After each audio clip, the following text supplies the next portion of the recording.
Pues muchas gracias por esa bienvenida y proponer discutiendo el asunto muy clásico de la legitimación de la justicia constitucional con un enfoque un poquito especial, proponiendo una teoría constitucional más empirista que lo que es clásicamente. Uh, la dificultad contramayoritaria, es decir, la problemática de la legitimidad de una justicia constitucional dentro de un contexto que se dice, que se pretende democrático, es una de las obsesiones de los constitucionalistas. Es la raíz de muchas discusiones, de muchos libros, de bibliotecas enteras.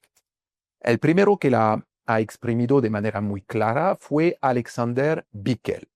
Bickel dice: el control de constitucionalidad es una fuerza contramayoritaria en nuestro sistema. Habla del sistema de Estados Unidos, pero es la misma cosa en cualquier país. Cuando la Corte Suprema declara inconstitucional un acta legislativa o la acción del Ejecutivo elegido, va en contra de la voluntad de los representantes de las personas del aquí y ahora. Es ella que ejerce el control, no en nombre de la mayoría, sino en contra de ella. Se trata de un registro completamente diferente y esa es la razón por la que se puede hacer la alegación de que el control de constitucionalidad es antidemocrático. Pues eso es la dificultad principal que quiero discutir hoy. Más precisamente, yo quiero discutir los tipos de respuestas que se han elaborado desde la teoría constitucional frente a esa dificultad. Muchas y muy sofisticadas son las varias propuestas teórico, filosófico, políticas al respecto para intentar de fundamentar la legitimidad democrática de la justicia constitucional, es decir, de la acción de las Cortes Constitucionales, de los consejos constitucionales, de las Cortes Supremas, de las salas constitucionales de las Cortes Supremas, pues poco importa la organización técnica, el diseño institucional preciso, lo que es fundamental es la posibilidad para un grupo aislado de la voluntad popular de oponerse a la voluntad de los representantes del pueblo. De manera muy esquemática, hay dos actitudes principales. La primera consiste en disolver el problema, es decir, que no hay ninguna dificultad. Y eso es la posición de los que consideran que no hay ningún poder de los jueces. Es la visión de Montesquieu. Según Montesquieu, los jueces son la boca inanimada de la ley. Del mismo modo, se puede decir que los jueces constitucionales no tienen ninguna voluntad propia, sino que son la boca de la Constitución. Como no hay ningún poder que oponen al poder de las mayorías políticas, no hay ninguna dificultad contramayoritaria. Eso no es una posición muy compartida hoy. Es difícil admitir que los jueces no tienen ningún poder. Los jueces interpretan, deciden controversias políticas, deciden quién ganó la elección en Estados Unidos, por ejemplo, en 2000 entre Bush y Gore, deciden sobre temas de ética, sobre temas de civilización, sobre temas de relación interpersonal muy complejos, derechos de las parejas del mismo sexo, suicidio asistido, pena de muerte, bioética, etcétera, etcétera. De modo que toman realmente decisiones. Desde el punto de vista teórico, la escuela de la teoría pura del derecho y aún más el realismo jurídico americano han demostrado, no, o demostrado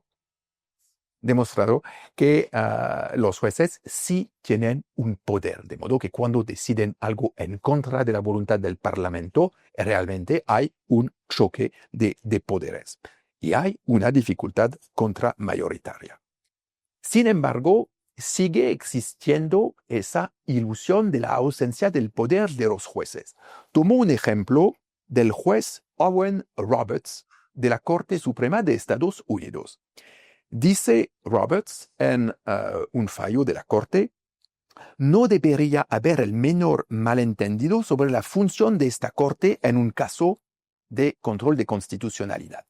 Se dice a veces que la Corte asume un poder que sobrepasa y controla a los representativos del pueblo.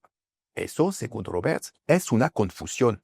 La Constitución es la ley suprema del país, ordenada y establecida por el pueblo.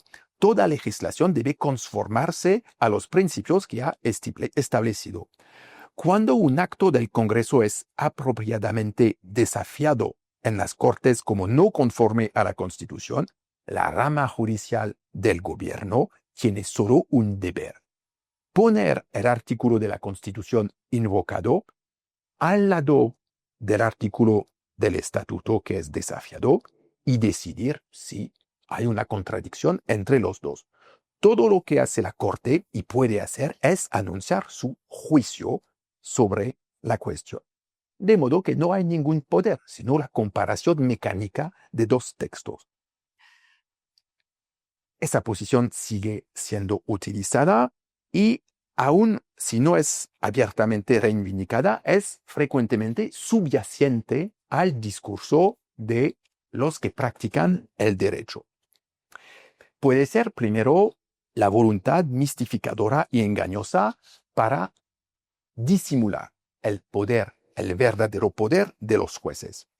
Pero también puede ser un fenómeno de autosugestión destinado a hacer del derecho un hogar para la certitud y la objetividad, en el que se reemplaza, es la visión, por ejemplo, de Jerome Frank, un personaje muy importante en el realismo jurídico americano, que considera que con esa figura del juez que no tiene poder, que declara lo que es el derecho constitucional o no, se reemplaza en el marco psicológico la figura, o psicanalítico, la figura del padre, que asegura un horizonte de certidumbre.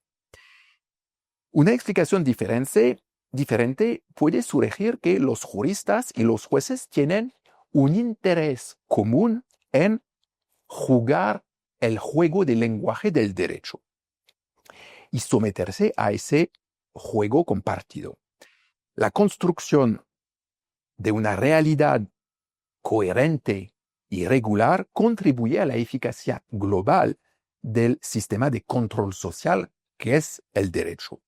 El legislador que produce una ley, el juez que la aplica, el abogado que hace valer los derechos de su cliente, el universitario, el académico que comenta la decisión de justicia, todos tienen un interés estratégico de razonar bajo el postulado de una certitud jurídica que ofrece un apoyo estable, sólido a su propio discurso. De modo que eso puede ser una explicación por la persistencia de esa ilusión o de ese trasfondo de ilusión de la ausencia de poder de los jueces. Sin embargo, existe el poder de los jueces. Y la segunda actitud para enfrentar la dificultad contramayoritaria tiene como punto de partida la existencia del poder. De modo que en una democracia se trata de justificar la existencia de ese poder y los posibles conflictos con la voluntad de la mayoría. Los unos intentan mantener la máxima compatibilidad entre la democracia y el poder de los jueces constitucionales, es decir, defendiendo una visión mayoritaria de la democracia, mientras que los otros claramente consideran que existen otros valores que los valores de la democracia. Primero, las propuestas mayoritarias. Una de ellas es la de Bruce Ackerman, un profesor de la Universidad de Yale. Ese autor imagina dos niveles de voluntad popular. El primero está exprimido en la política ordinaria por los representantes del pueblo.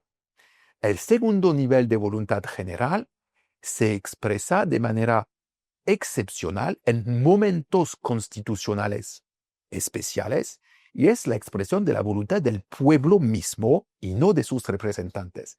Y tiene su encarnación en la Constitución. De modo que cuando un juez constitucional critica o declara constitucional una ley, no se opone a la voluntad del pueblo, sino que se asegura que la voluntad de los representantes respeta la voluntad del pueblo que aparece en la Constitución. Otra propuesta mayoritaria de justificación de la justicia constitucional es la de la democracia deliberativa, por ejemplo, la de Jürgen Habermas, el filósofo alemán. Según esa visión de la democracia no es simplemente el reino del mayor número cuantitativo, sino que implica procesos deliberativos cualitativos. De las discusiones puede desprenderse una voluntad general, imparcial, racional, universal, que no sea la simple agregación de las preferencias políticas egoístas de los individuos. Y según Habermas y los que defienden la concepción deliberativa de la democracia, la contribución de los jueces constitucionales a esta dinámica es determinante. Pueden criticar las decisiones de las autoridades políticas, forzarlas a pensar de manera más racional, más deliberativa, más imparcial, con mejores argumentos, y en especial con argumentos que se expresan en términos de principios y no simplemente en términos de preferencias egoístas o preferencias utilitaristas colectivas.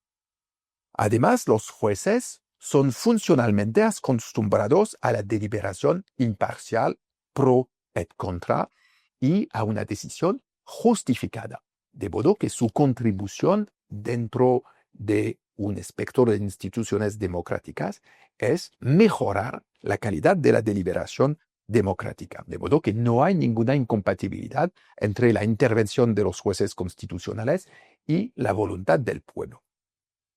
Tercera concepción mayoritaria, la de John Hart Ely: los jueces constitucionales no se oponen a la democracia, sino que garantizan los presupuestos de una decisión democrática válida. Protegen en especial el derecho de voto, la libertad de expresión, la libertad de discusión, y se aseguran que el debate político sea lo más inclusivo posible.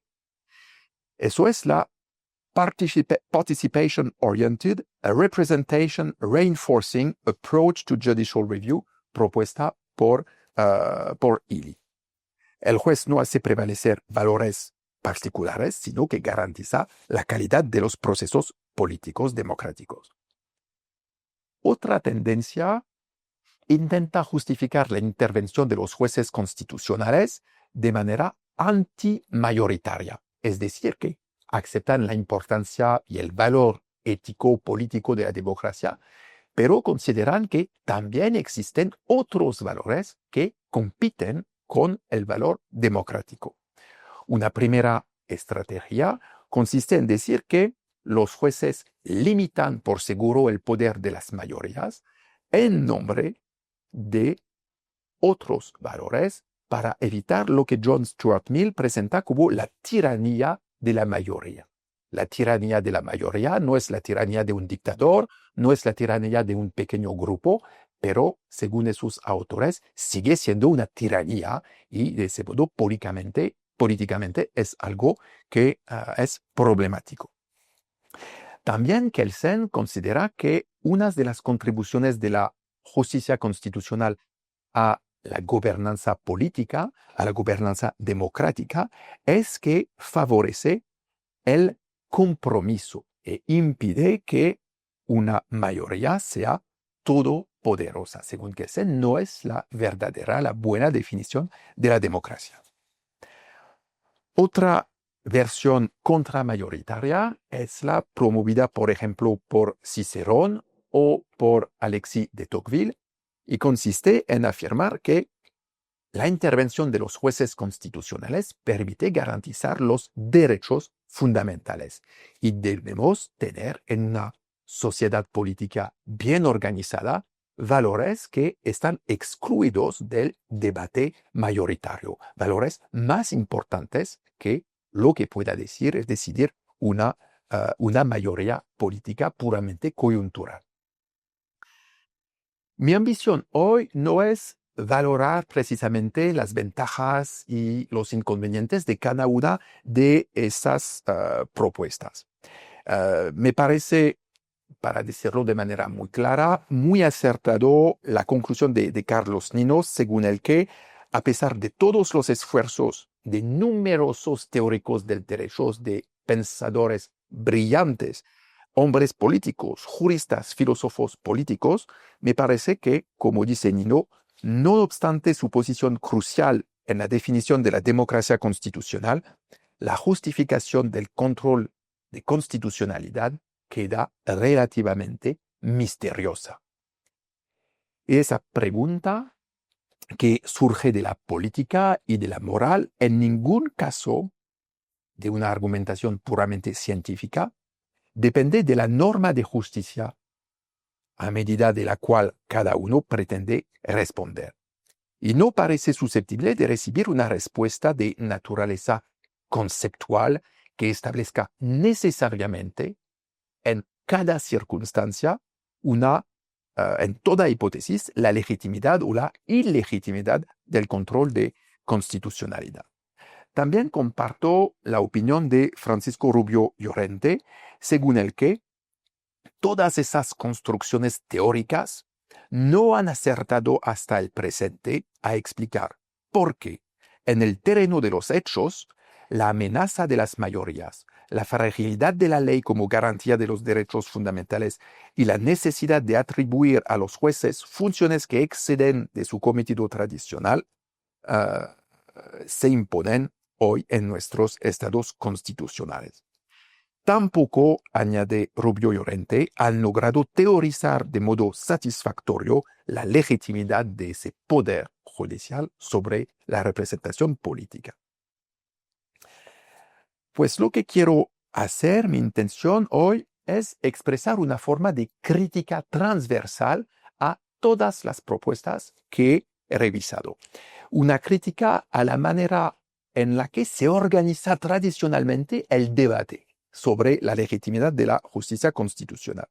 Y quisiera enfatizar tres aspectos relacionados de la doctrina constitucional y abogar de manera muy provisional la exploración de nuevas perspectivas y subrayar algunas precauciones que aparecen necesarias como teórico del derecho, como teórico constitucional. Todas esas tres contribuciones de hoy pueden reagruparse bajo el estandarte de la noción de empirismo, de la idea que la teoría constitucional necesita volver a tierra y concentrarse en las prácticas empíricas, reales, concretas de los actores jurídicos. Primero, parece que menos idealismo general y más escrutinio de nuestras sociedades políticas y de su funcionamiento es necesario para abordar la dificultad contramayoritaria. Pues primero, cuidado con las generalizaciones decontextualizadas. Segundo, la tesis según la cual los derechos son el objeto de una atención especial por parte de los jueces, a la inversa de lo que sucede en los parlamentos, por ejemplo, está muy difundida, está presupuesta por muchos discursos teórico-constitucionales y, sin embargo, me parece muy discutible. El discurso de los derechos está cargado de ambigüedades ontológicas como políticas.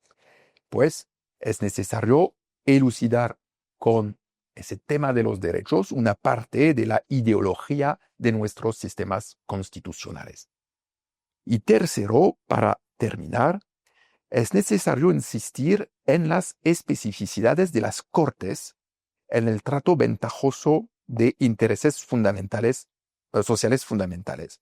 Y eso podría resultar engañador y eventualmente contraproducente. Pues cuidado con ese tema también. Primero, cuidado con generalizaciones decontextualizadas.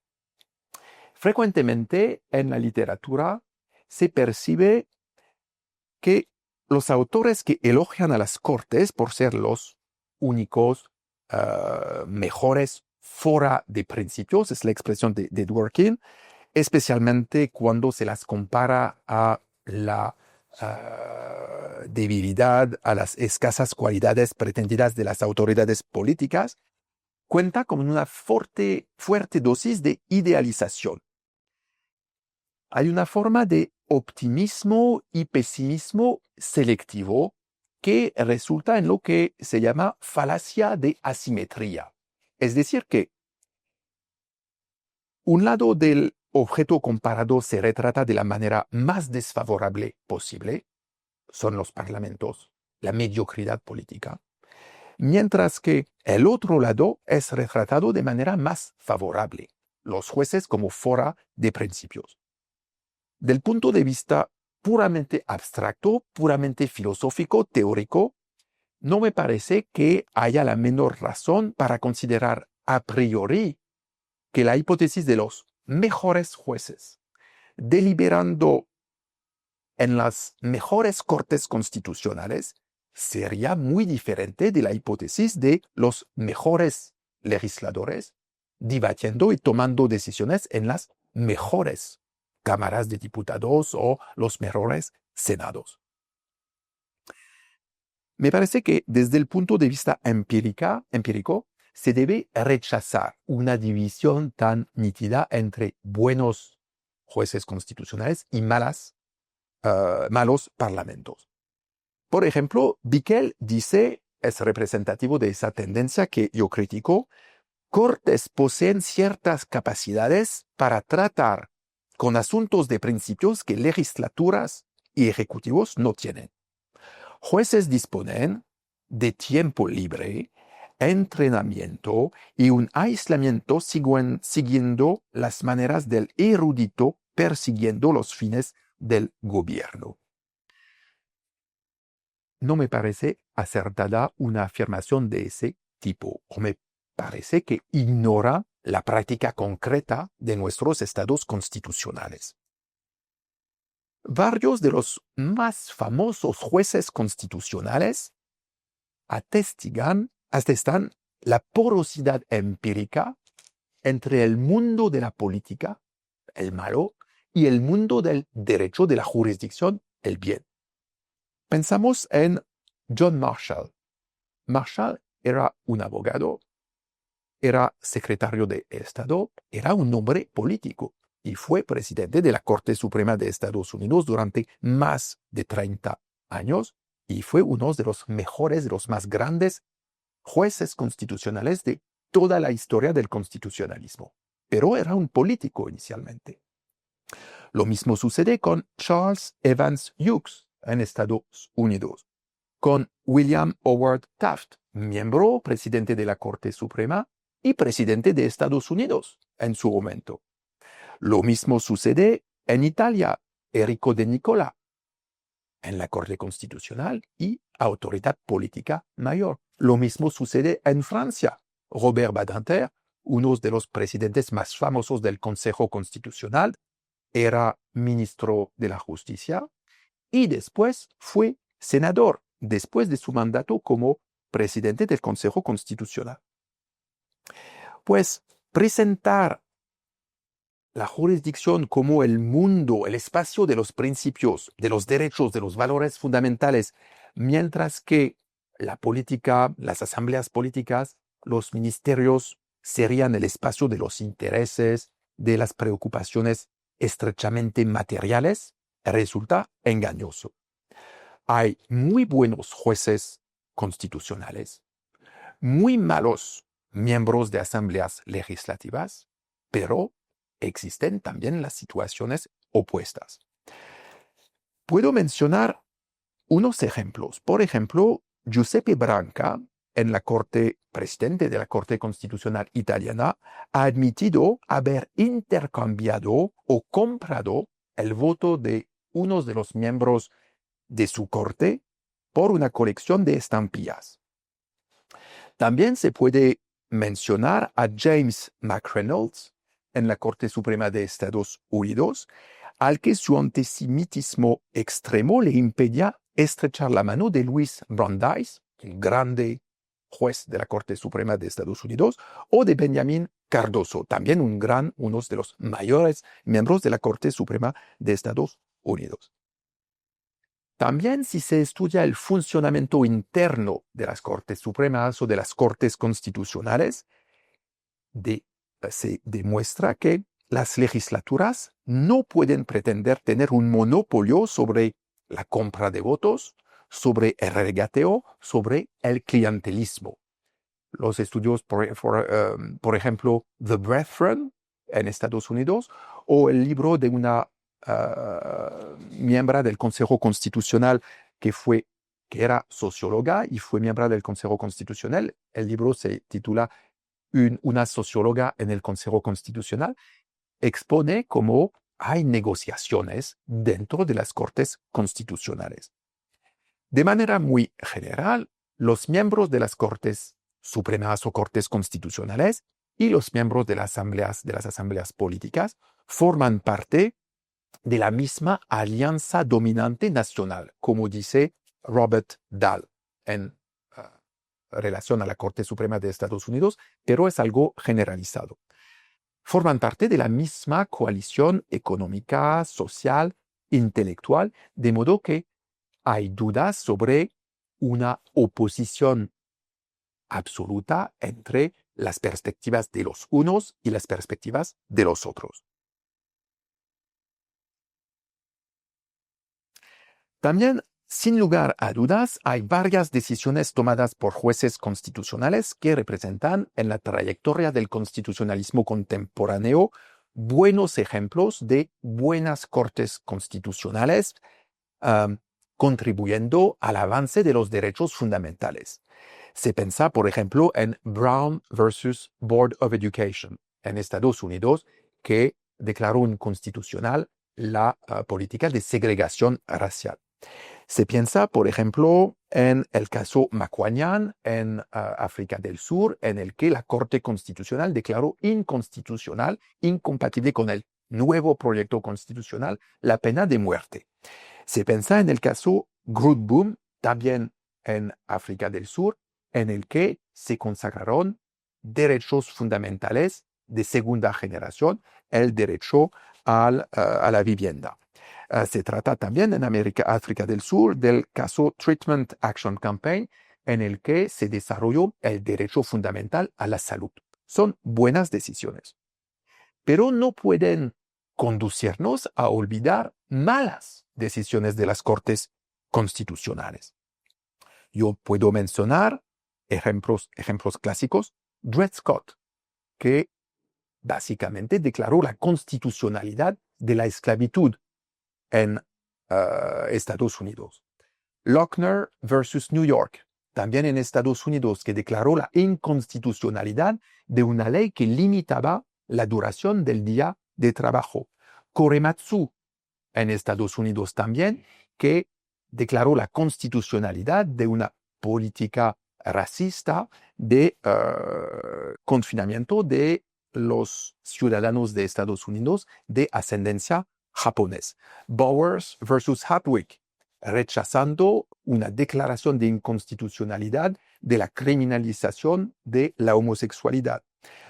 Otros ejemplos, la decisión del Tribunal Supremo de Venezuela que prohibió la ejecución de una decisión de la Corte Interamericana de Derechos Humanos. Y hay varios ejemplos, de modo que no me parece acertado decir de manera totalmente abstracta que hay buenas cosas en las Cortes Constitucionales y malas cosas en los parlamentos. No me parece que lo que yo digo sea muy original. Cualquier jurista sabe esos elementos. Ninguno lo ignora. La conclusión que yo saco de eso es que es necesario subrayar que estos hechos básicos, conocidos, sencillos, deben incitar a investigaciones constitucionales y reorientar la trayectoria de la teoría constitucional. No podemos solamente trabajar con ilusiones, generalizaciones. Necesitamos realmente investigar las prácticas concretas. No se puede ofrecer pruebas definitivas, por supuesto, de la superioridad de los jueces, de la superioridad de los legisladores. No hay ninguna respuesta absoluta, ninguna respuesta final. Es la razón por la que me parece que una investigación puramente conceptual, teórica, no es apropiada para substanciar tales pretensiones. Se debe complementar con una investigación empírica. Se debe tener en cuenta el contexto, el tipo de derecho fundamental del que se trate, el momento preciso en la historia de una corte constitucional. Hay corte constitucional muy buenas, según los valores del que habla durante 10 años, y después son muy malas porque el jefe de la corte ha cambiado, porque ha cambiado la procedura constitucional, etc. Hay muchas razones y debemos prestar atención a todo eso. Y debemos evitar generalizaciones y preferir estudios más modestos, más técnicos, más contextualizados. Pues cuidado con esas generalizaciones descontextualizadas. Segundo, cuidado con el discurso de los derechos, y en especial de los derechos fundamentales. Uno de los conceptos que frecuentemente estructura las principales argumentaciones a favor de la legitimidad del control de constitucionalidad y de su dimensión contramayoritaria es la idea de derecho subjetivo. Sin embargo, como destacados autores como Bentham, como Kelsen o como Hofeld han puesto de relieve, la palabra derecho es una palabra muy ambigua. Hofeld, en su Fundamental Legal Conceptions, ha identificado 8 conceptos jurídicos mayores con los que puede deconstruir y reconstruir todas las relaciones jurídicas. Y su punto de partida es la vaguedad, la imprecisión del término derecho. Y él demuestra que con la palabra derecho se menciona un conjunto muy diverso, muy indeterminado de relaciones jurídicas. De modo que esta palabra derecho subjetivo resulta desprovista de toda significación precisa en el discurso jurídico ordinario. De modo que, y esa es mi conclusión, difícilmente puede formar parte esa palabra de una argumentación teórica convincente en el debate sobre la objeción contramayoritaria. Kelsen, en su obra teórica, no en su obra de diseño de los sistemas de justicia constitucional, pretende entender todo el sistema jurídico en términos de Rechtssätze, de normas jurídicas. Y según él, el concepto de derecho subjetivo debe ser excluido de la ciencia jurídica. Un derecho subjetivo no es ninguna otra cosa que una norma jurídica considerada con su relación a un individuo en especial. Y reemplaza el concepto de derecho subjetivo con el concepto de norma o conjunto de norma. De modo que si adoptamos la posición que él señala sobre la ontología del derecho, sobre los elementos que componen el derecho, se puede decir que no hay ningún sentido decir que hay actores que se ocupan de derechos, los jueces, mientras que otros actores, los parlamentos, los jefes de estados, se ocupan de otra cosa, de políticas, por ejemplo. Si estamos hablando de derecho y si el derecho está compuesto únicamente de normas, como dice Kelsen, pues necesariamente ambas categorías de actores jurídicos se ocupan de la misma cosa, es decir, de normas. En términos de Kelsen, si el concepto de derecho subjetivo es desprovisto de toda función ideológica, entonces lo que suele siempre emerger en la práctica jurídica son de manera muy simple pretensiones jurídicas entre seres humanos o más precisamente entre hechos materiales de comportamiento humano que están interconectados por la norma o más bien el contenido de la norma jurídica. Muy sencillamente, todo se reduce a normas jurídicas si se excluye la dimensión ideológica del discurso de los derechos. Y ese discurso que opone jueces y derechos por un lado, políticas y parlamentos por el otro, permite discutir y elucidar una parte de la ideología o de lo que se puede llamar la ideología de los sistemas constitucionales modernos. En la opinión de numerosos filósofos y constitucionalistas, los derechos no están a la delantera de los debates parlamentarios, mientras que, al revés, son cruciales en la práctica de los jueces. Eso tiene que ver más que con una distinción de naturaleza, una distinción absoluta, tiene que ver con la dimensión concreta del funcionamiento y de la organización de los sistemas jurídicos.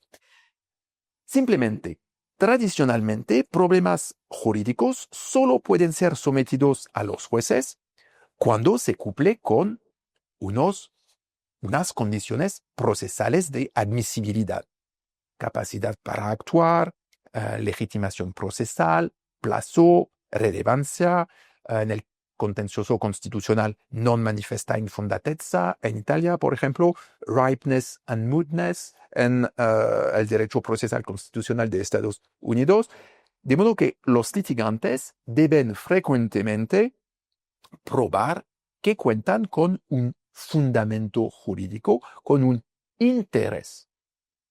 Y el vocabulario para exprimir ese interés típicamente es el vocabulario de tener un derecho, sin que tenga un sentido preciso la palabra derecho. De modo que es muy natural para jueces usar de la lengua de los derechos en su trabajo cotidiano. Pero eso no es algo teórico, no es algo conceptual, no es algo necesario, sino que resulta únicamente de la configuración específica contingente de los canales por los cuales los jueces son llamados a actuar y, como dice Kelsen, producir normas. ¿Cuándo es posible referir preguntas a los jueces constitucionales sin demostrar un interés específico? Por ejemplo, cuando existe una actio popularis, el vocabulario de los derechos desaparece. De modo que realmente mi intuición es que es la condición procesal para presentar la pretensión jurídica que conduce a decir que domina el vocabulario de los derechos en las jurisdicciones, mientras que no domina de manera tan evidente en los parlamentos.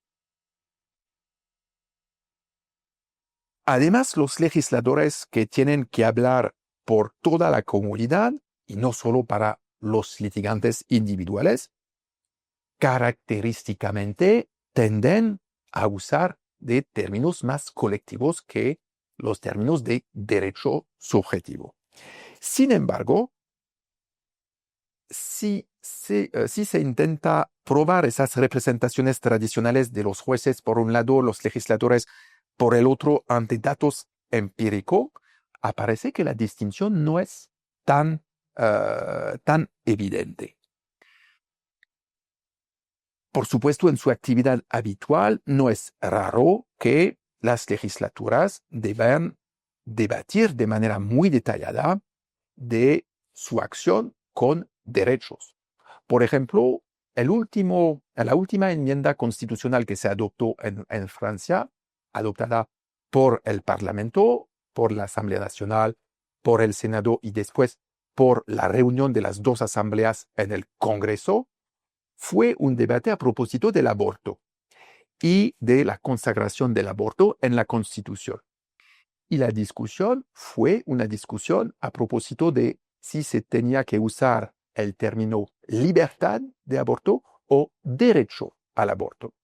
Pues es evidente que en ese debate parlamentario, el corazón de la discusión fue el término derecho versus el término libertad. En cuanto a los jueces, no es del todo inusual que presten atención a las consecuencias en términos de política pública general de sus decisiones. Y eso es evidente en la discusión del efecto temporal de las sentencias de inconstitucionalidad.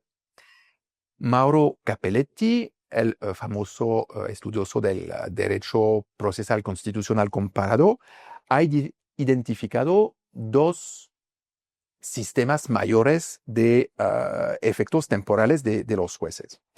En la tradición americana, las decisiones judiciales son recognitivas de la inconstitucionalidad, de modo que tienen un efecto ex tunc, retroactivo. La ley declarada inconstitucional tiene que desaparecer desde su creación.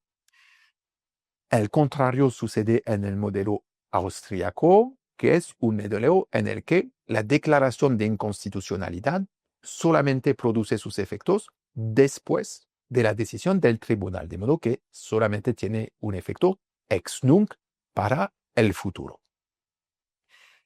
Si se observa de nuevo no las teorías, los conceptos, las abstracciones, sino la práctica jurisdiccional, aparece que esa dicotomía fue rechazada por los actores jurídicos.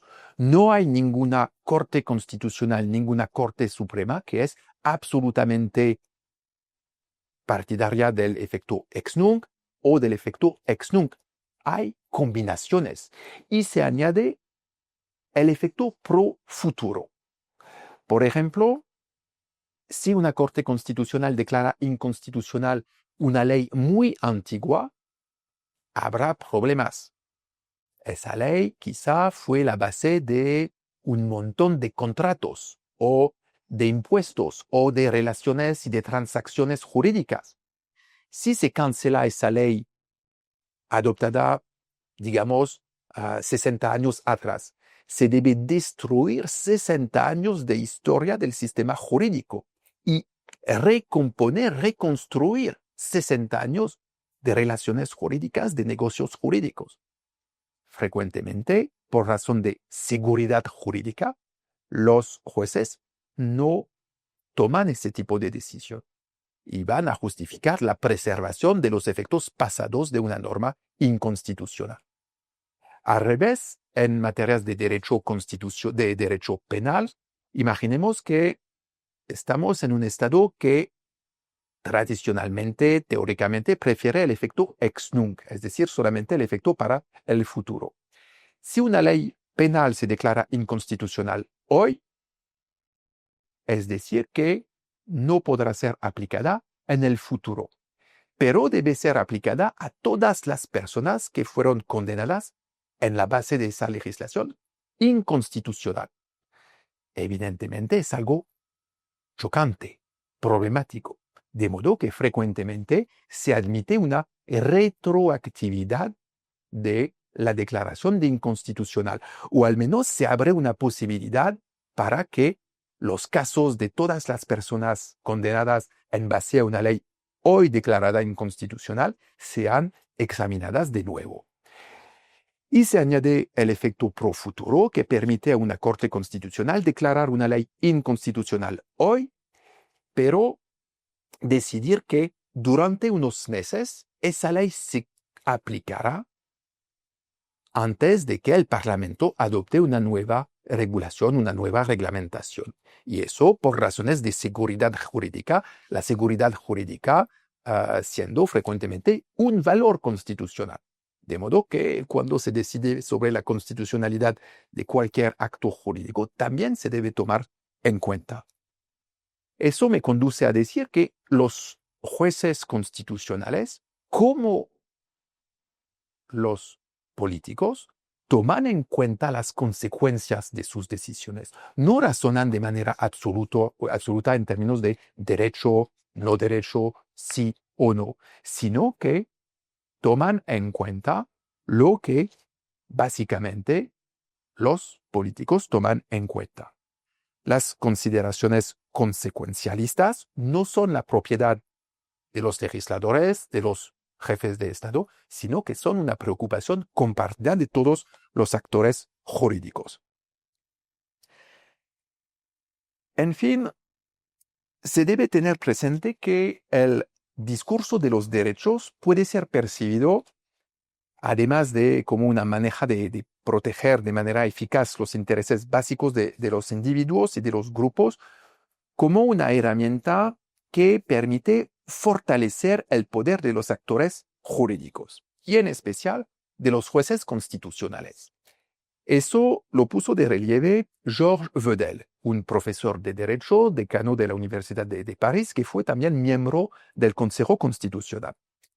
Él demostró cómo, desarrollando un discurso en términos de derechos en su jurisprudencia, el Consejo Constitucional desarrolló un doble discurso, un discurso de legitimación frente a las instituciones políticas, en términos de separación de poderes, de limitación de la influencia del legislador, de preservación de la autoridad del Ejecutivo, y otro discurso en dirección del pueblo o de la ciudadanía, utilizando el vocabulario de los derechos. Pero es algo retórico.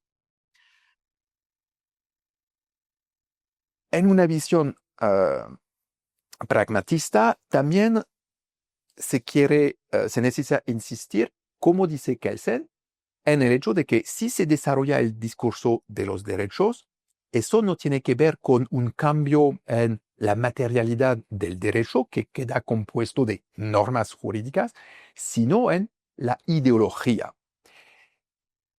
Y eso tiene que ver con el desarrollo del poder judicial a través del mundo y con el desarrollo de una perspectiva muy especial. Autores como Karl Marx, como Marianne Glendon, Karl Marx de izquierda, Marianne Glendon más de derecha, han desarrollado un análisis muy similar, diciendo que el vocabulario de los derechos está conectado con una visión de la política muy específica. Dice Marianne Glendon, una tendencia de encuadrar casi toda controversia social en términos de choque de derechos impide el compromiso, el entendimiento mutuo y encontrar puntos de confluencia.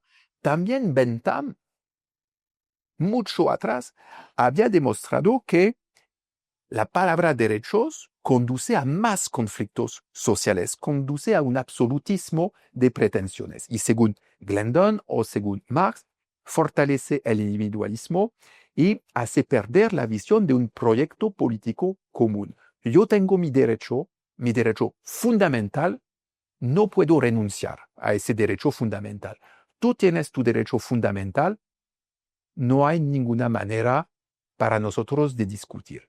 Nosotros dos tenemos nuestros derechos irrenunciables y eso aumenta el conflicto social y aumenta, según esos autores, la juridificación de las relaciones sociales y favorece la intervención de los jueces, porque más conflicto social impone más abogados, más litigios, más decisiones de los jueces, más poder para los jueces. De modo que el vocabulario de los jueces no es inerto, sino que es el objeto de una instrumentalización estratégica por parte contextualizado de varios actores.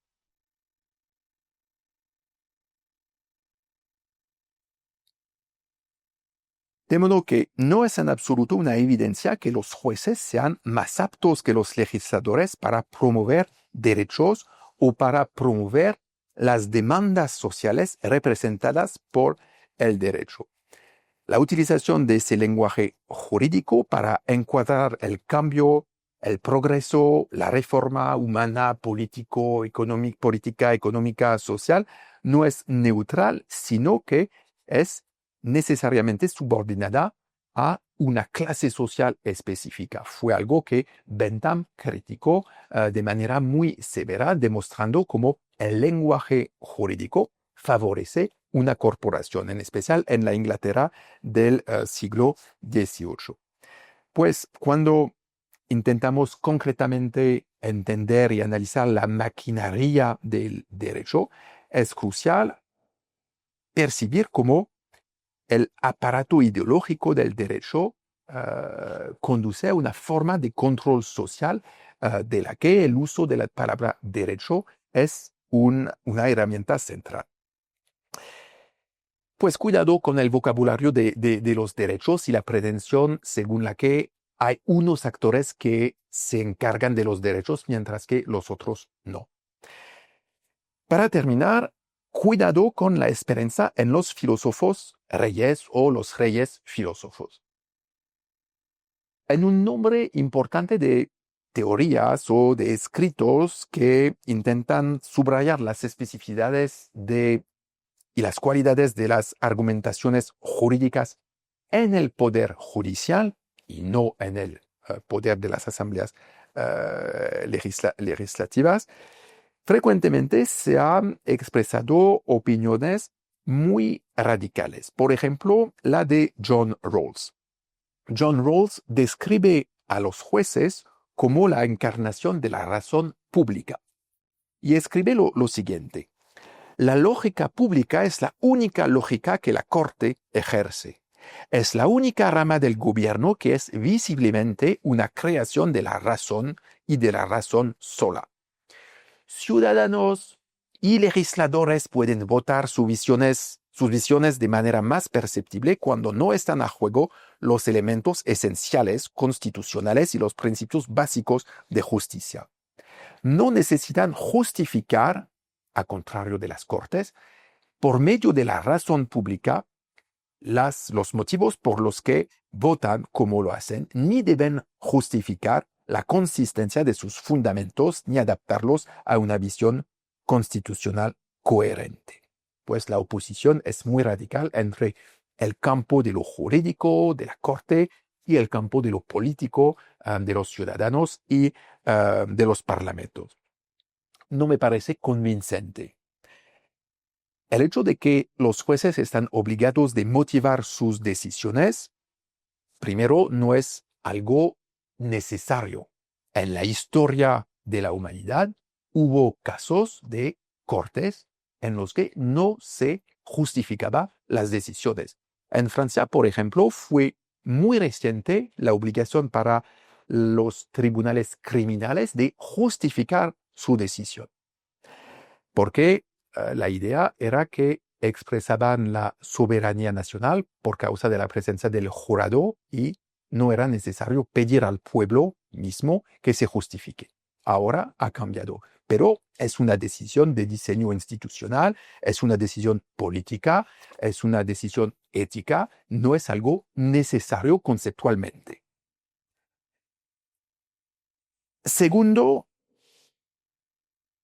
existen casos en los que la argumentación, la justificación de su decisión por los tribunales no es muy satisfactoria. Frecuentemente es una crítica al Consejo Constitucional francés. Sus motivaciones son muy breves, muy estereotipadas y carecen de análisis preciso, del análisis que se encuentra en muchas otras cortes.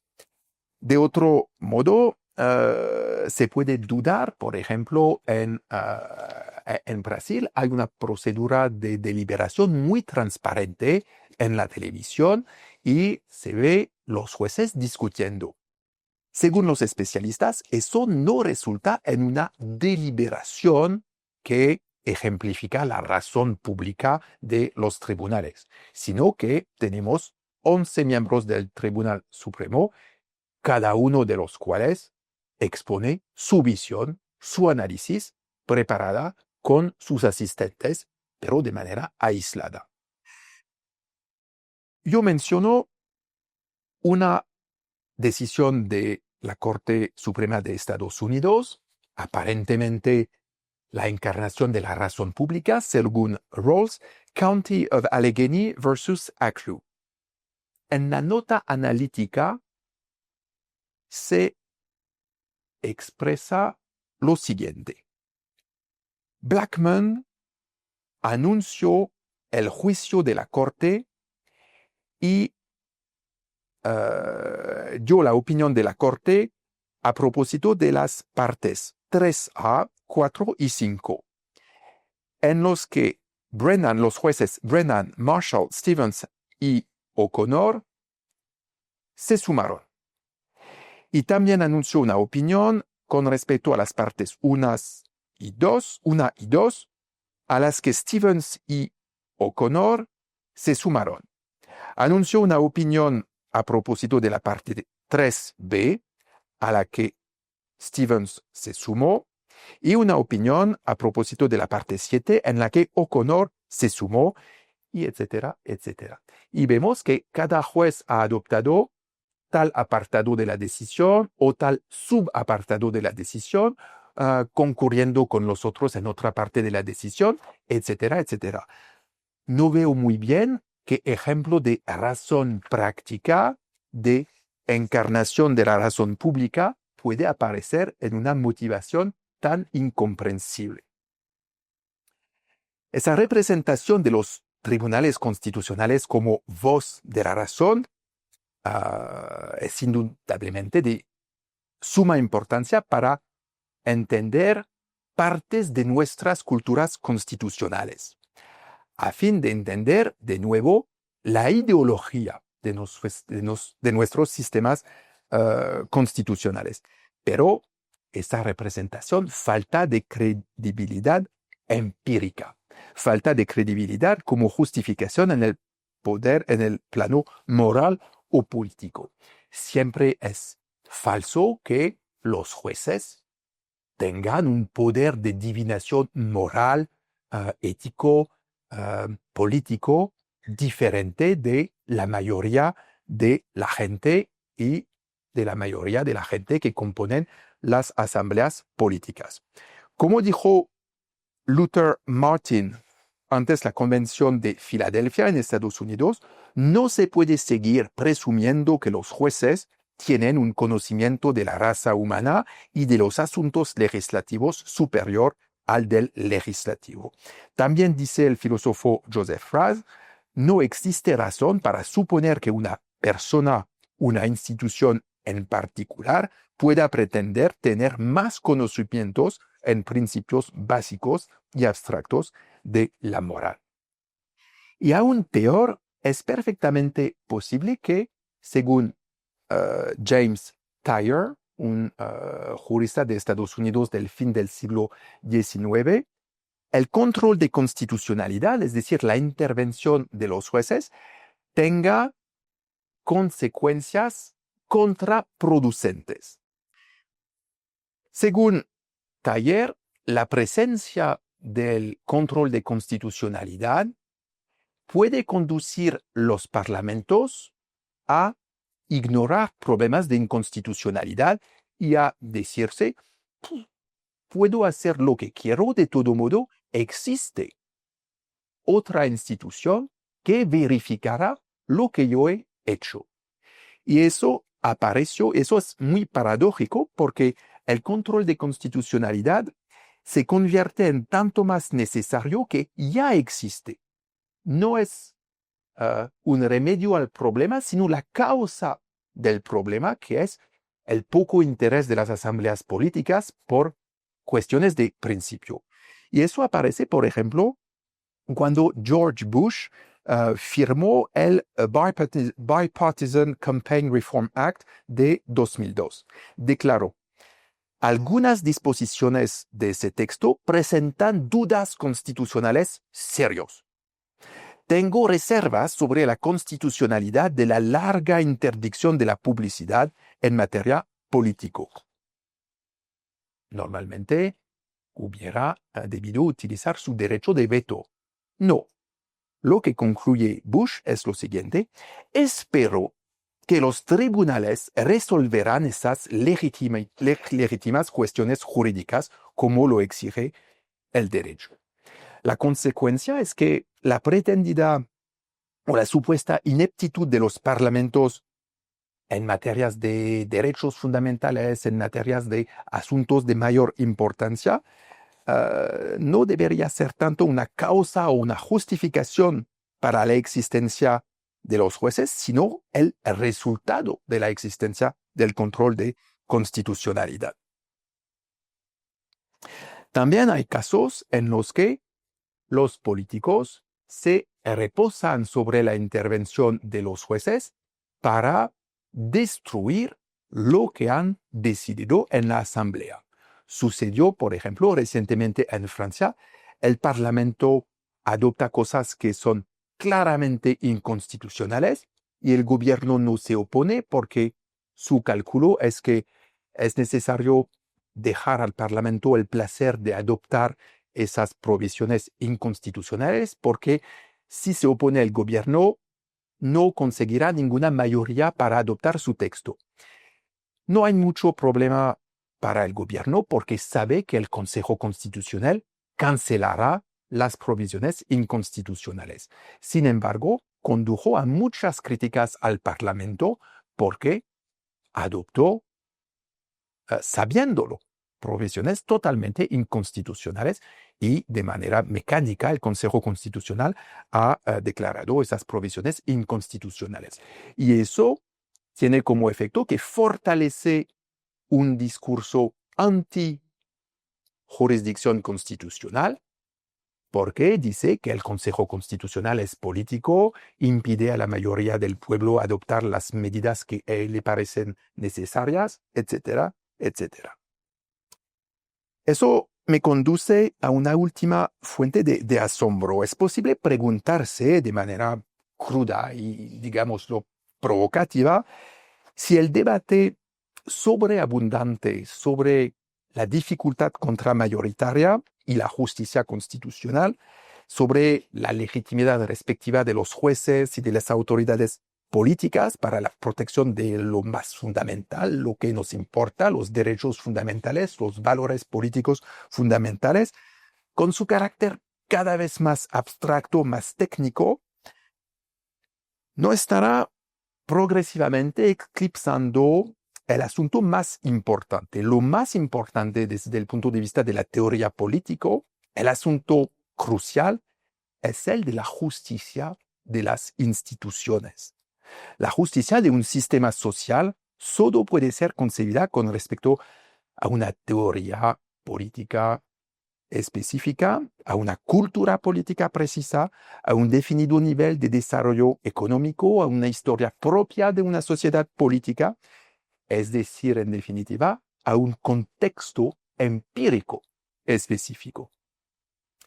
Eso me parece determinante porque frecuentemente esa discusión teórica sobre la dificultad contramayoritaria nos conduce a olvidar nuestra propia responsabilidad constitucional como ciudadanos de estados constitucionales cada día más frágiles.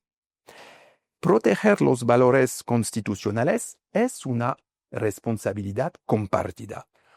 No solo de los parlamentos, no solo de los jefes de Estado, no solo de las cortes, sino también de cada uno de nosotros. Muchas gracias.